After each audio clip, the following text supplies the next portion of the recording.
Welcome students. आज के lecture में हम सिंपल हार्मोनिक मोशन सरल आवर्त गति के बारे में अध्ययन करेंगे। सिंपल हार्मोनिक मोशन या सरल आवर्त गति क्या है? तो in simple harmonic motion amplitude and frequency remains constant, यानी सरल आवर्त गति में आयाम और आवृत्ति कांस्टेंट रहते हैं। When a body is slightly displaced from mean position, it begins to oscillate about mean position such that it moves to and fro। यानी गति किसी साम्य स्थिति के इधर उधर टू एंड फ्रो हो तो इस गति को हम सिंपल हार्मोनिक मोशन कहते हैं। यानी वह गति जिसका एम्पलीट्यूड और फ्रीक्वेंसी आवृत्ति स्थिर रहे और यह गति किसी मीन पोजीशन के इधर उधर हो तो इस प्रकार की गति को हम सरल आवर्त गति कहते हैं। Force acting on the body is always directed towards the mean position. Body पर लगने वाला फोर्स की डायरेक्शन हमेशा साम्य स्थिति की ओर होती है। सिंपल हार्मोनिक मोशन या सरल आवर्त गति का गणितीय सूत्र इस प्रकार है, यानी इसका equation y = a sin omega T. We know that omega equals 2πn, तो y equals a sin 2πn into T and n equals 1/t, तो y equals a sin 2π/T into T. Sine functions में इन cosine function x equals a cos omega T, omega की value 2πn, a cos 2πnt, n equals 1 time period, तो x equals a cos 2π/T into T. Now simple harmonic motion as a projection of uniform circular motion, यानी सरल आवर्त गति का एक समान वृत्तीय गति के रूप में प्रक्षेपण कैसे करते हैं? तो हम ये मान के चलेंगे कि let a particle is doing uniform circular motion, यानी कोई पार्टिकल सरल एक समान वृत्तीय गति यूनिफॉर्म सर्कुलर मोशन कर रहा है। जो हमारा सर्कुलर पाथ है, जो वृत्तीय पथ है, उसकी त्रिज्या a है। यानी कोई पार्टिकल यूनिफॉर्म सर्कुलर मोशन कर रहा है, सर्कुलर जो पाथ है हमारा उसकी त्रिज्या या रेडियस a है। x dash and y dash are horizontal and vertical diameter, यानी x डैश हमारा हॉरिजॉन्टल डायमीटर यानी क्षैतिज व्यास है और y डैश हमारा वर्टिकल डायमीटर ऊर्ध्वाधर व्यास है।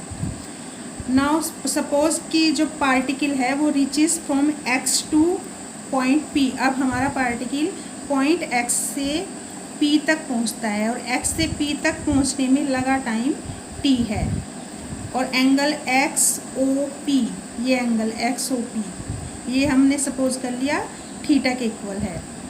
तो now angular velocity we know that कोणीय वेग या angular velocity omega equals angular displacement upon time, angular displacement theta upon time T, या theta equals omega T. Now draw a perpendicular PM on y dash. अब हमने क्या किया, ये जो हमारा y डैश है इस पर एक लंब परपेंडिकुलर PM ड्रॉ किया और दूसरा perpendicular PN on x dash, दूसरा लंब PN खींचा हमने x डैश पर। तो पॉइंट P से एक perpendicular PM on y dash and एक perpendicular PN on x dash. Now OM, ये यहाँ से यहाँ तक OM ये बराबर ले लिया हमने y के, तो it is the projection of P on diameter y dash, यानी जो हमारा OM बराबर y है ये पॉइंट P का प्रोजेक्शन है y डैश व्यास पर। सिमिलरली इसी तरह से क्या है हमारा ON, हमने x के इक्वल ले लिया, तो ON equals x is the projection of P on x dash, यानी ON हमारा पॉइंट P का प्रक्षेपण है x डैश व्यास पर। इसके बाद angle OPM and angle PON equals theta. हमने ये एंगल थीटा लिया था यहाँ पर XOP, तो हमारा एंगल OPM बराबर होगा थीटा के। ये कैसे होगा थीटा के इक्वल, ये थीटा लिया हमने, ये 90 डिग्री तो ये हमारा 90 माइनस थीटा हो गया। इधर ये टोटल एंगल 90 डिग्री, तो ये हमारा जो बचेगा ये थीटा होगा। नाउ ट्रायंगल OPM, ये ट्रायंगल लिया हमने OPM।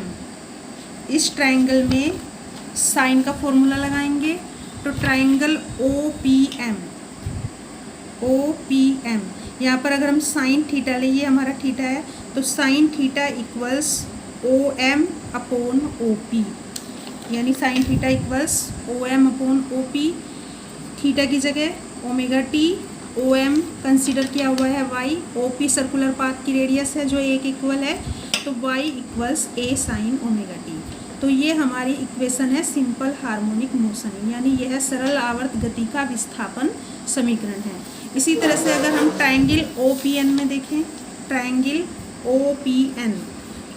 OPN में कोस थीटा का फॉर्मूला लगाओ, तो cos theta equals ON upon OP। ON की वैल्यू x रखेंगे, OP की वैल्यू a, तो cos theta equals ON upon OP, या थीटा की जगह omega T, cos omega T equals x upon a, या x equals a cos omega T. तो hence simple harmonic motion is defined as the motion of projection of a uniform circular motion of a circle of reference।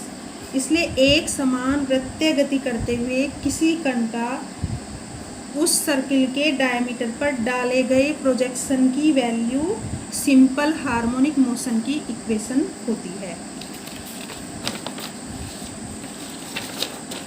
अगला topic, velocity of A particle executing simple harmonic motion, यानी सरल आवर्त गति करते हुए किसी particle का वेग कितना होगा। तो अभी हमने डिस्प्लेसमेंट इक्वेशन निकाली सिंपल हार्मोनिक मोशन की। तो कोई पार्टिकल है, उसका किसी टाइम t पर विस्थापन हम इस समीकरण से देंगे, y equals a sine omega t। इस इक्वेशन को t के सापेक्ष डिफ्रेंशिएट करेंगे। तो डिफ्रेंशिएट करने पर हम velocity of the particle at that instant find करेंगे, यानी इस इक्वेशन को t के सापेक्ष अवकलन करो, अवकलन करने पर हमें वेलोसिटी प्राप्त होगी। तो v equals d by d t of y, y की वैल्यू पुट करेंगे, तो d by d t of a sine omega T, या a d by d t of sine omega T, या v इक्वल्स a ओमेगा बाहर, and we know that d by d t sine t equals cos t. तो यहाँ पे sign omega T है, तो omega इधर आ जाएगा, और साइन ओमेगा टी को जब डिफ्रेंशिएट करेंगे तो कोस ओमेगा टी। तो इस तरह से डिफ्रेंशिएट करने पर v equals a omega cos omega T आ गया। Now we know that sine square omega T plus cos square omega T equals 1, या cos square omega T equals 1 minus sine square omega T, या cos omega T equals under root 1 minus sine square omega T. तो cos omega T की ये value हमने यहाँ पे put की, and we know that अभी हमने पढ़ा कि विस्थापन समीकरण y equals a sine omega T. तो यहाँ से हमने साइन ओमेगा टी की वैल्यू y अपॉन a लिखी और उसको यहाँ पर पुट कर दिया, तो y अपॉन a स्क्वायर, या v equals a omega under root square करेंगे, फिर एलसीएम लेंगे तो a स्क्वायर ऊपर a square minus y square, a square का अंडर रूट बाहर a आ गया, a से a कैंसिल हो गया, तो v equals omega under root a square minus y square. तो ये हमारा वेलोसिटी का फॉर्मूला है, सरल आवर्त गति करते हुए किसी पार्टिकल की वेलोसिटी v बराबर इतनी होगी। अब हम इसमें कुछ वैल्यू अगर रखें, नाउ वी नो डैट अगर हम t इक्वल्स 0 लें, यहाँ पर v की वैल्यू हमारी a omega cos omega T I, तो फॉर्मूला ये रखेंगे अब हम यहाँ पर v equals a cos omega T. तो अगर हमारा टाइम t इक्वल्स 0 है, तो t की वैल्यू जब 0 पुट करेंगे इस वाले फॉर्मूले में हम t की डिफरेंट वैल्यूज़ रखते जाएंगे और वेलोसिटी फाइंड करते जाएंगे। तो t इक्वल्स 0 पर हमारी वेलोसिटी a ओमेगा होगी, क्योंकि ये कोस 0 हो गया, कोस 0 हमारा 1 के इक्वल होगा। तो t इक्वल्स 0 पर v की velocity a omega. Now t equals अगर t बाई 4 हो हमारा, यानी टाइम पीरियड का चौथाई हो, तो then v equals a omega cos omega की जगह 2 pi upon t into t by 4, तो ये हमारा आ जाएगा 0। क्योंकि यहाँ पर कोस पाई बाई 2 आ गया और कोस पाई बाई 2 की वैल्यू 0 की इसमें मल्टीप्लाई करोगे तो value 0। Now t equals t by 2, then we get v equals minus a omega. इसी तरह से t की वैल्यू अगर 3t बाई 4 रखेंगे तो we get v equals 0 and t equals time period के इक्वल रखेंगे तो अगेन v प्राप्त होगा हमें a ओमेगा के इक्वल। तो नाउ अगर हम ये ग्राफ देखें टाइम और वेलोसिटी के बीच का, यानी अगर हमारा टाइम 0 है तो हमारी वेलोसिटी a ओमेगा है, टाइम t बाई 4 है तो वेलोसिटी 0, टाइम t बाई 2 है तो minus a omega, 3t by 4 पर वैल्यू 0। तो ऐसे चलता रहेगा ये। अब कुछ पॉइंट्स हैं हमारे, जैसे velocity of the particle is maximum at mean position, यानी अगर हम इन सब चीज़ों से देखें तो जो हमारा मीन पोजीशन है उस पर वैल्यू हमारी वेलोसिटी की वैल्यू 0 होगी, क्योंकि मीन पोजीशन के लिए डिस्प्लेसमेंट y बराबर 0 जब यहाँ पर पुट करेंगे तो v equals a omega. And extreme position means maximum displacement, जिसे हम एम्पलीट्यूड बोलेंगे। तो y इक्वल्स अगर हमारा प्लस माइनस एम्पलीट्यूड के इक्वल है वो वैल्यू यहाँ पे पुट करेंगे तो v की वैल्यू 0 होगी, यानी एक्सट्रीम पोजीशन पर v की वैल्यू 0 होगी। और मैक्सिमम वैल्यू v की कहाँ होगी? मीन पोजीशन पर, यानी जब y की वैल्यू 0 रखेंगे तो हमारी v मैक्सिमम की वैल्यू होगी omega under root a square minus y की वैल्यू 0, तो we get v maximum equals omega a। इसके बाद acceleration of particle executing simple harmonic motion, यानी सरल आवर्त गति करते हुए किसी कण का त्वरण कितना होगा। तो velocity of particle at an instant t, अभी हमने पढ़ा था कि किसी टाइम t पर पार्टिकल की वेलोसिटी v बराबर होगी a omega cos omega t। अगर हम वेलोसिटी को t के सापेक्ष अवकलन करें तो हमें एक्सीलरेशन प्राप्त होगा, यानी differentiate with respect to t we get equation of acceleration at that instant. तो इसे जब हम डिफरेंशिएट करेंगे t के सापेक्ष तो a equals d by d t of v, या a ओमेगा बाहर ले लिया, d by d t of cos omega t, या a equals minus a omega sine omega t, because we know that अगर हम d by d t of cos t करें तो वो होगा माइनस साइन t, और यहाँ पर है कोस ओमेगा t, तो पहले ओमेगा बाहर कांस्टेंट वैल्यू फिर माइनस साइन ओमेगा t, तो a इक्वल्स हो जाएगा minus omega square a sine omega t, या a इक्वल्स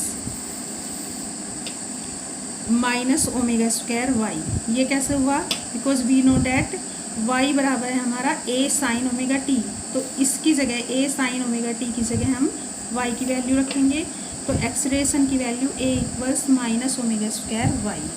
अब t की अलग अलग पोजीशन पर हम एक्सीलरेशन की वैल्यू निकालेंगे। मान लो टाइम t इक्वल्स 0 है, तो इस फॉर्मूले में ये जो हमारा एक्सीलरेशन का ये वाला जो फॉर्मूला है इसमें हम t की डिफरेंट वैल्यूज रखते चले जाएंगे।